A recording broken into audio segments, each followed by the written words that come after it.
I never should have taken this job. It sounded easy, house sitting for a week on a quiet little Hawaiian island. Free stay, free food, just keeping an eye on things. The house belonged to a woman named Nani. She said she was taking a trip, needed someone to watch the place, and didn't want it sitting empty. The first red flag should have been the pay. It was way too high for just feeding a fish and watering plants, but I was broke, desperate, and the idea of a free tropical getaway drowned out the unease. When I arrived, the place looked off. The house was small, cluttered with old toys and strange knickknacks. Some things looked handmade, like little voodoo dolls with button eyes, crude drawings of aliens, and pictures of a blue creature with large black eyes. There were claw marks on the walls. I told myself they were from a dog. Nani barely spoke to me, just handed me a key, muttered, "Don't go in the attic," and left. I laughed it off, thinking it was one of those old, creaky storage spaces full of dust and forgotten junk. But I heard noises the first night. Scratching. Something was inside the walls. At first, I thought it was rats. I even saw something, just a blur, a small, dark shape scurrying through the shadows near the couch. Then, I found the fur. Short, coarse blue fur tangled in the couch cushions. I tried to ignore it. I didn't sleep much that night. Something pressed against the walls from the inside. The drywall bulged like something was breathing beneath the surface.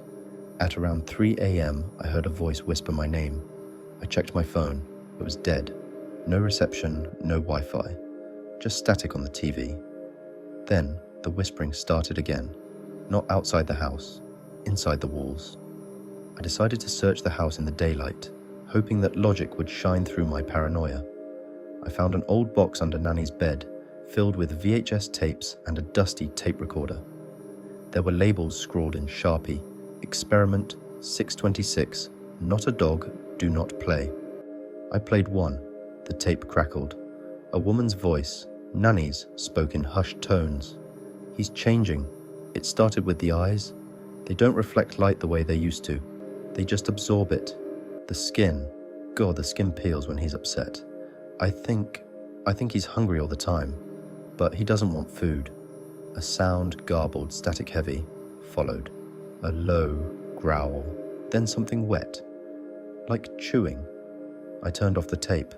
I wasn't alone in the house. The scratching came again, this time from behind the closet door. I turned the knob.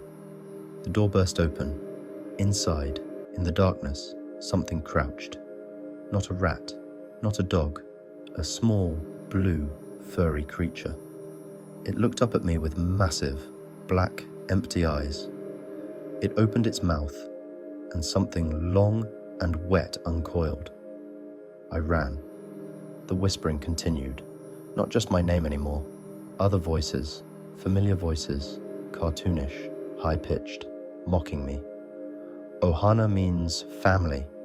I covered my ears, but the voices dug into my skull like needles. Something was wrong with this place. The walls moved when I wasn't looking. The furniture shifted. The doors were wrong, slightly crooked like they were melting. I kept seeing the blue creature out of the corner of my eye. Sometimes it had extra limbs. Sometimes its body stretched too long, like it was made of rubber. I decided to break Nani's rule. I opened the attic, and I found hell. The attic wasn't dusty. It was damp. The walls pulsed, covered in a slick organic substance, like flesh stretched too thin. Glass tanks lined the room, broken glass.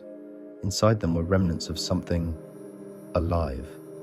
I saw bones, mutated, elongated skulls. Some looked human, some didn't. Then, a picture frame on the wall. A girl, a young Hawaiian girl, no older than 7, smiling. Lilo, but her eyes were scratched out. Then I noticed the scribbles on the walls. He doesn't love me anymore. He's still hungry. He never stops changing. And the final words, carved deep into the wood. Ohana is a lie. I turned around. The blue thing stood in the doorway. Its eyes had mouths. I don't remember running. I don't remember getting outside. I just remember the sound, something wet, something slithering, the feeling of the house breathing. I ran to the beach, but there was no ocean. Just endless black, like space had swallowed the island. And the sky, God, the sky was wrong. The stars blinked. They were eyes, watching me, waiting.